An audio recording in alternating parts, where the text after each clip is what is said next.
Aujourd'hui, on se retrouve pour une vidéo sur les tendances automne-hiver 2011, inspirée d'éléments attrapés un peu partout dans les magazines, sur internet. Et je suis ressortie avec 3 principales tendances. On a fait des versions peut-être un peu plus soft pour que ce soit plus facile à faire le matin, puis tout ça. Et aussi pour pas être trop étrange quand on se promène dans la rue. Alors, on va commencer. Le premier, c'est le jeu des camailleux. Donc, on se retrouve avec un look qui va être plus automnal vraiment, donc on va avoir des couleurs là, bourgogne, terre, tout ça. On a le look aussi métallisé, donc plus flash, puis on va avoir le look à la Twiggy, qui est toujours l'intemporel, mais qui ressortait beaucoup là, cette saison-ci. Alors on va aller voir ces 3 looks-là.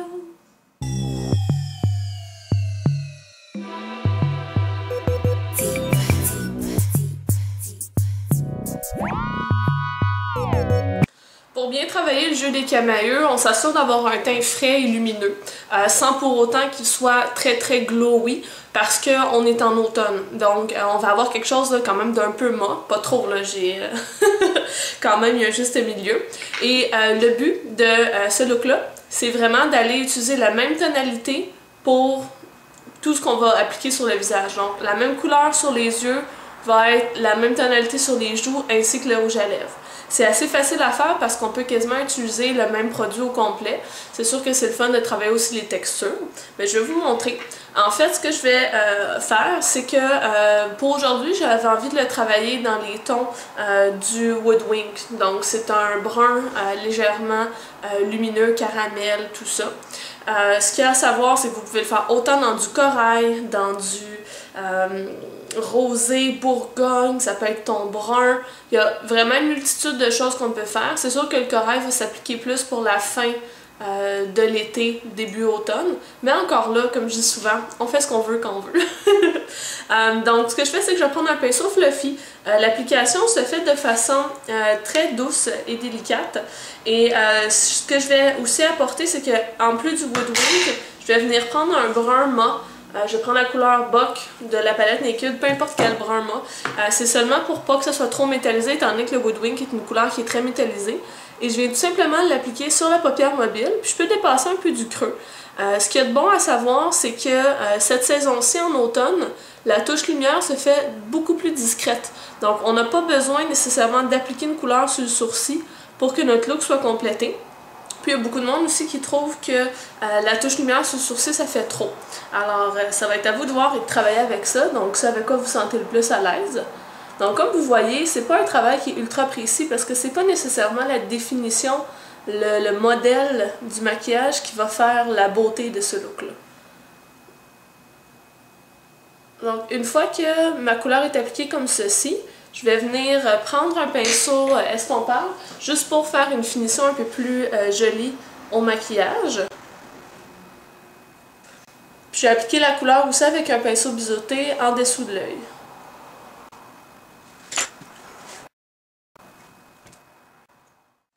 Super! On vient ensuite travailler les joues. Je vais tout simplement prendre le pinceau de mon choix. Alors, on a le Trace Gold qui est de MAC que je vais appliquer sur mes joues. C'est un bronzer qui est très lumineux, qui va bien avec ces tons-là.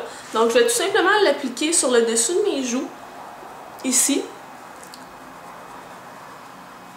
C'est pour ça aussi en même temps que dans mon cas précis, j'ai pas fait un teint ultra lumineux, glowy, parce que je savais que ce bronzer-là contenait beaucoup de paillettes, donc j'allais aller retrouver cet effet glowy-là avec le bronzer. Puis pour ceux et celles qui ont peut-être remarqué, là, je suis un peu enflée ici. Je me suis enlevé mes dents de sagesse. Donc ça prouve à quel point j'aime ça faire des vidéos. Hein? Alors une fois qu'on a appliqué ici au niveau des joues, on pourrait même aller rechercher un peu de Woodwink sur notre pinceau ici, puis venir l'appliquer sur les joues là, si on le veut. Il n'y a rien qui nous empêche d'utiliser une ombre à paupières pour les joues, là. Vraiment pas. On finit avec le rouge à lèvres. En fait, je vais prendre la couleur Paradise de chez Rimmel. Un don de ma maman. C'est pas le genre de couleur que je mets habituellement. En fait, je mets presque jamais de rouge à lèvres, mais bon. Et donc, je l'applique sur mes lèvres comme ceci. Et pour venir m'assurer que le ton est le même, je vais prendre un tout petit peu de Woodwink sur mon doigt. Et je vais l'appliquer par-dessus. Si vous avez un gloss qui ressemble, on y va avec un gloss.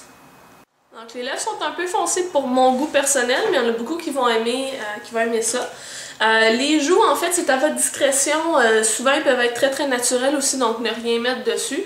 Là, les paillettes commencent à ressortir un peu trop, mais bon, l'idée est là. Dans les passerelles, dans les looks de passerelle, il n'y avait même pas de mascara. On voulait vraiment mettre l'accent sur les couleurs qu'on retrouve au niveau du camailleux.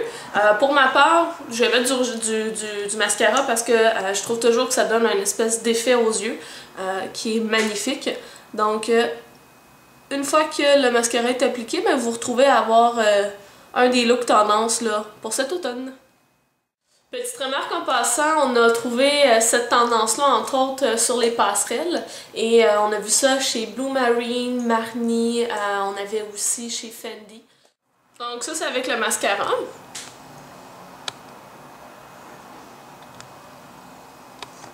Très rapide et simple pour le matin. Puis on n'a pas besoin de ligne ou quoi que ce soit, mais ça, c'est à votre discrétion encore. Moi, je suis une éternelle habituée de la ligne d'eyeliner, mais je trouve qu'avec ces couleurs-là, -là, c'est pas du tout nécessaire, surtout si on met l'accent avec un peu plus de mascara au coin externe. Voilà. On se retrouve pour la deuxième tendance. En fait, c'est des choses qui ont été vues chez Chanel, Lanvin, Zac Posen. Chez Chanel, on a juste à penser aux produits Illusion d'ombre. Il y a beaucoup de pubs ces temps-ci dans les magazines. Donc, c'est tout ce qui est métallisé. Ça pourrait être dans des couleurs flash comme du vert, du bleu, ça pourrait être du bronze, or, puis tout ça. Donc, tout ce qui a un impact assez grand. Je dirais d'aller quand même assez mollo là, au niveau du mascara ou d'autres choses que vous faites au niveau du visage. Donc, de garder le reste assez mat.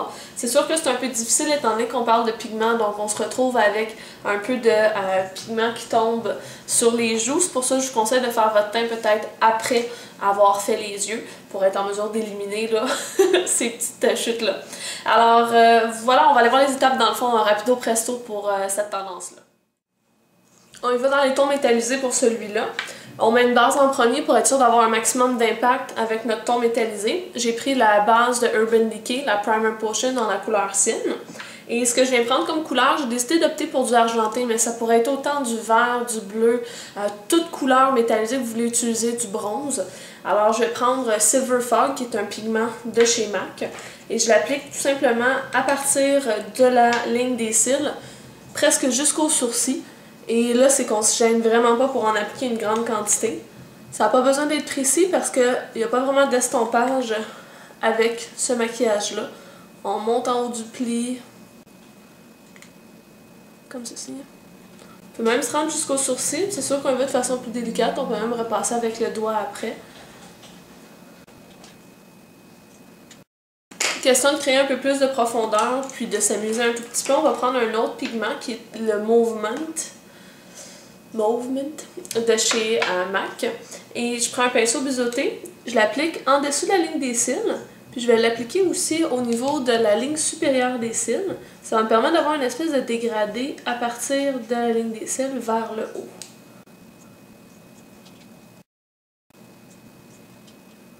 Je vais prendre un pinceau pointu pour y aller un petit peu plus large là, en haut.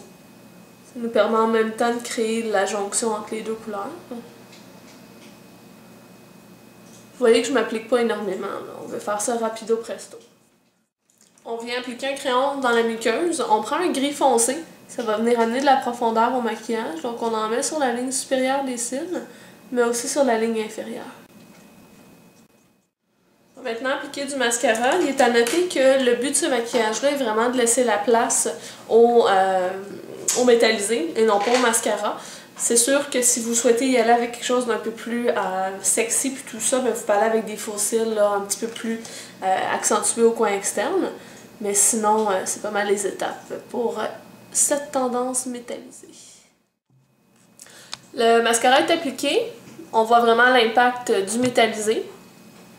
Donc, c'était notre deuxième tendance pour l'automne. Il s'agit ici de notre dernière tendance pour la saison automne-hiver 2011. On se retrouve avec un look à la Twiggy comme on l'a vu chez Gucci et Lanvin. J'ai en fait une version un peu plus soft, donc moins prononcée, mais quand même l'accent est vraiment porté sur les cils. On applique tout d'abord un beige pâle de notre choix sur toute la paupière mobile, puis on va venir l'appliquer aussi jusqu'au sourcil. Le but, c'est juste de venir uniformiser la couleur de la paupière. Le mien contient un petit peu de paillettes, mais comme c'est une ombre à paupières qui est de très basse qualité, les paillettes vont s'en aller dans 3 minutes et demie. Donc je vais me retrouver juste avec le beige pâle.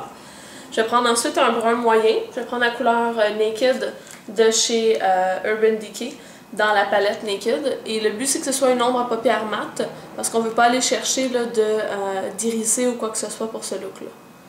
On veut juste venir réchauffer un peu la paupière.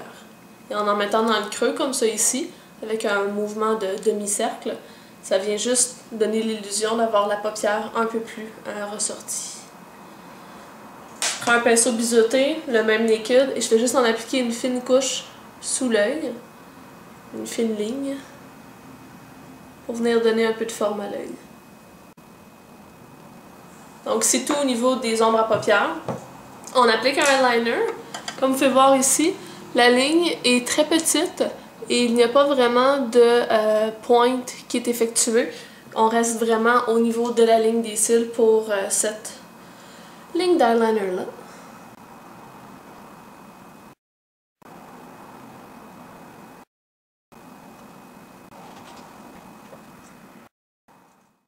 Maintenant, on fait le travail du mascara et c'est la partie la plus importante. En fait, ici, on en fait une version un petit peu plus soft que ce qui est normalement porté lorsqu'on veut faire un look à la Twiggy. En fait, c'est qu'on va avoir le mascara qui est très prononcé. On va essayer, dans le fond, de se créer un effet comme si on avait 5 gros cils. J'exagère un peu, mais même chose en bas. L'idéal, si on le veut, vraiment le look pareil, c'est d'aller avec des faux cils de façon individuelle pour venir justement aller chercher cet effet-là de rayon pour le mascara.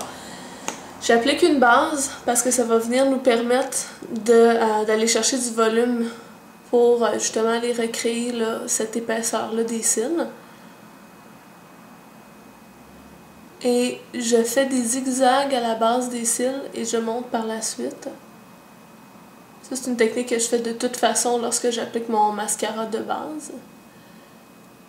Et bien que je ne le fasse pas de façon fréquente, je vais en appliquer en bas. Il faut laisser sécher la base un peu. On peut en profiter pour appliquer notre blush, notre rouge à lèvres, peu importe ce qu'on veut. On prend ensuite le mascara noir et on commence l'application comme normalement, donc en allant avec des petits zigzags à la base des cils pour recouvrir tout ce qui est blanc.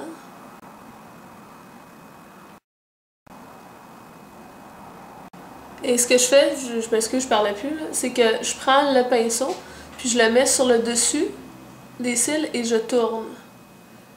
Comme ceci, je m'assure qu'il n'y ait plus aucun blanc, puis en même temps, c'est que ça vient apporter un certain volume aux cils, et on s'assure qu'on a de la couleur jusqu'à la pointe des cils. Après avoir fait ça, bien entendu, on n'a pas le choix de repasser en dessous parce qu'on a diminué de beaucoup la courbe qu'on avait dans le cil. Donc là, vous voyez, déjà en ayant fait cette application-là, je me retrouve à avoir des cils pas mal épais. Et là, c'est qu'on va venir prendre la pointe du pinceau et on va essayer de les jumeler ensemble.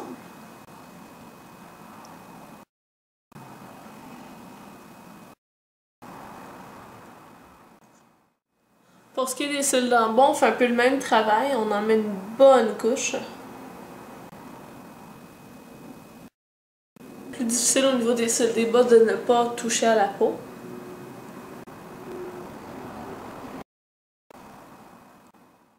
Et là, je mets le mascara à la verticale pour venir les regrouper.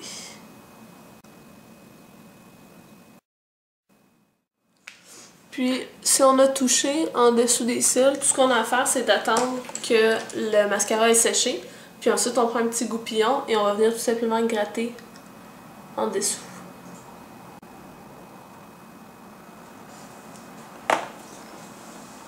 Donc, c'est ce qu'on obtient. On garde le reste vraiment très simple. Donc, on réchauffe le teint avec un peu de bronzer, on applique notre fard à joues puis un rouge à lèvres classique et on a le look. On peut aussi mettre du crayon beige dans la muqueuse pour s'assurer qu'on ait vraiment là, une belle délimitation entre l'œil et les cils, comme l'avait Twiggy. Et voilà, ça fait des yeux de poupée encore plus grands.